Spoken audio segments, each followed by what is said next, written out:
It was a warm, humid night in July of 2004, the kind of summer evening in southern Wisconsin when the air clings to your skin and every sound carries just a little further across the fields.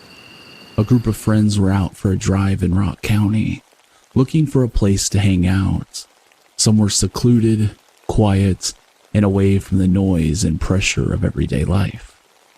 They weren't out there for anything unusual, just teenagers killing time and chasing that familiar thrill that comes from being somewhere you probably shouldn't be. They pulled over on a stretch of rural land, flat, open fields bordered by thick trees and dense underbrush. The sun was gone, leaving the horizon painted in deep purples and blues. There was no city lights out here, no nearby homes, just the soft chirping of crickets, the distant croak of frogs, and the occasional rustle in the cornfields.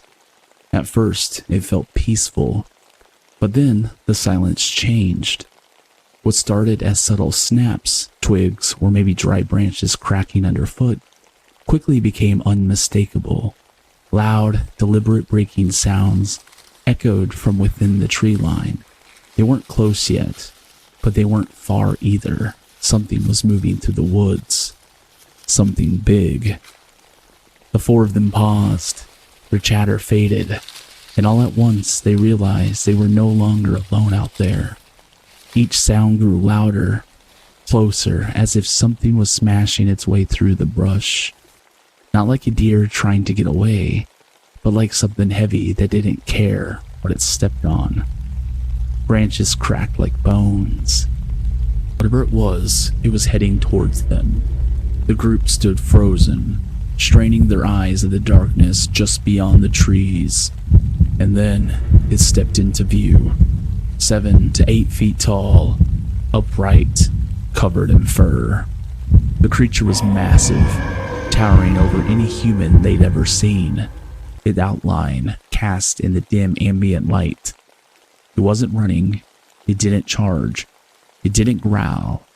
It simply stood there, watching. It had the unmistakable shape of a canine, a long snout, pointed ears, a broad chest tapering to a narrow waist, its entire frame unnaturally muscular, but it was standing like a man, balanced with ease on 2 legs. There was something almost intelligent about this posture, something deeply, deeply wrong. It wasn't an illusion. It wasn't a trick of the light. It was real. We could feel it, that primal fear, the kind that tightens your chest and steals your breath, the kind your ancestors felt when a predator had them in its sights. No one screamed, no one spoke. The only sound was their heartbeat thudding like a drum in their ears. Then the creature tilted its head, just slightly, as if it was studying them. That was enough, and they ran. Panic overtook them. They sprinted back to their car, fumbling over uneven ground and gravel, shoving one another to get inside. The door slammed, the engine roared, and they tore out of that field without looking back.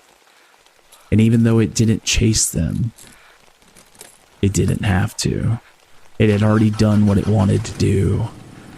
Later, shaken and unable to rationalize what they had seen, they contacted authorities and were subjected to polygraph tests, ones of which that they passed.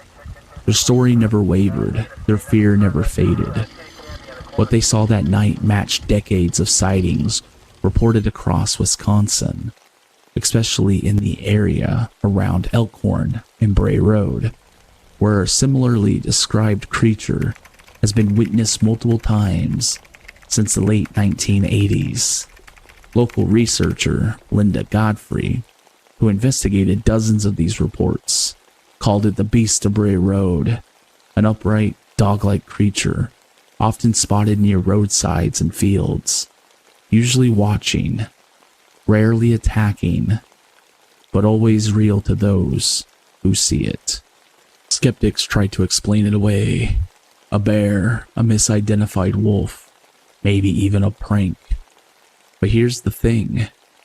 This group of friends weren't out looking for monsters. They weren't telling ghost stories or filming a horror movie. They were out in a field just passing time when something ancient and wrong stepped out of the trees and looked them in the eye. They didn't chase clouds. They didn't cash in. They didn't want fame. They just wanted someone to believe them. And maybe someone should. Because if their story is real, and they're not the only ones who've seen it, then something is still out there, watching.